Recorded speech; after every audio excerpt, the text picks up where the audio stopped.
Here we are in the woods today. An excellent place to start a story massage. So what have we got to look at? We've got lots of big trees, haven't we? With the roots that go right deep down in the ground. We've got pine cones. Pine cones are always great to draw. They make a lovely massage when you draw a pine cone. What else have we got here? We've got horses in the distance. Anything you do with your child is a great place for a story massage.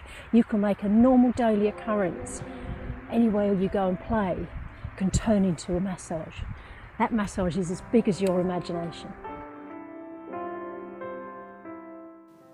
Here we are back in the studio. We've been to the forest this morning. We're back in the studio, ready to give Sandra a quick walk in the forest massage. But I'm just going to check in with her, because one of the things I always do is I just check in with the child or whoever I'm working with, that they actually want a massage, because this helps our children differentiate between touch that they want and touch that maybe they don't want, and it tells them that it's actually okay to say no. Which, imagine with your child further down the line, to know that they can say, no, I don't want you to touch me. That's really quite important, and it helps our children respect each other's personal space. So, Sandra, would you like a massage today? Yes, please. I'm glad she said yes. Now, I've got Sandra sitting in a chair. You may have your child just leaning across your lap, or they may be sitting, but make sure they're feeling nicely well supported so they can really relax. So I've got Sandra just straddling the chair here, and she's got a cushion that she's leaning on. And the cushion under the chest is always nice and supportive. So, Sandra said she'd like a massage. I'm just going to rest one hand on her shoulder, and I'm going to begin by setting the scene. It was an autumn day in England, and it was a very cloudy autumn day, so I'm going to draw a cloudy sky. So I'm going to use the palm of my hand and just draw some little circle effects. And I'm going to check in with Sandra now. It's like Goldilocks and the Three Bears when she was trying the beds. Is it too hard? Is it too soft? Is it just right? It's just right. Just right, I'm on track. Fantastic. So we have a cloudy sky. Now, Johnny was a little boy, and you could put your child's name in for Johnny, so it could be Sarah, it could be Ben. Johnny was a little boy who lived with his mummy. So we're going to draw Johnny now. We're going to draw Johnny's face. So here's this little boy with lots of golden curly hair, and he had little blue eyes, and a little button nose, and he was very cute. Everyone liked Johnny. And he had a big smiley grin. So let's draw his smile. So I've drawn his face. So we've got all sorts of different textures there. I've done quite a few different movements. And the other thing I'm doing, I'm keeping my hand on Sandra. Please test this out at home. It's nice when you've got two hands on you when you're massaging. If you're holding a book as well, you can't. But if you can, two hands is more comfortable. They lived in a little house.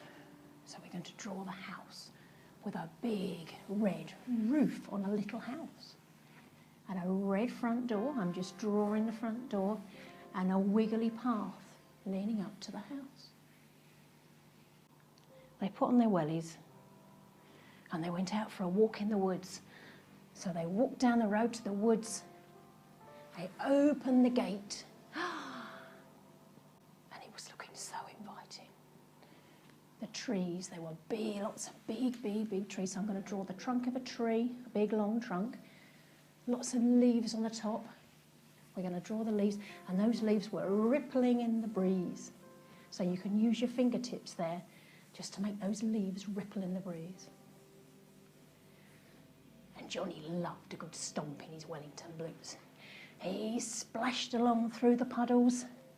So we're just going to walk up and down the sides of the back. That's the walking. And he kicked the leaves, and he splashed in the puddles. And it was quite a breezy day by this time, so we're going to draw a little bit of breeze just across Sandra's back. And that was ruffling those leaves on the top of the tall trees. He saw a pair of little brown eyes and some fluffy brown ears and quite a big head, actually, with lots of fur on it, brown fur. And a paw came out and it waved at him. And he could see a big grin on that face with some little, well, actually very big white teeth. But they were friendly white teeth because there was a wave with it. And Johnny waved back. And he said, Mummy, look, there's a bear behind the tree. And Mummy looked, but Mummy couldn't see what Johnny could see. It was starting to get a bit cold now, and Johnny was getting ready for lunch, so Johnny and Mummy walked down the path, kicking the leaves as they went, and Johnny waved goodbye to his friend the bear, and he waved goodbye to the deer, and they went back to their little house in time for lunch. So don't forget, these are the different parts of the story. We drew Johnny, we drew their house, we drew the trees with the leaves rippling in the breeze and a bit of a breeze across the sky. And they kicked their way through those leaves and they saw the bear. So nice and simple, but you can throw in as many things as you like. This is as big as your imagination. See you in the next massage story.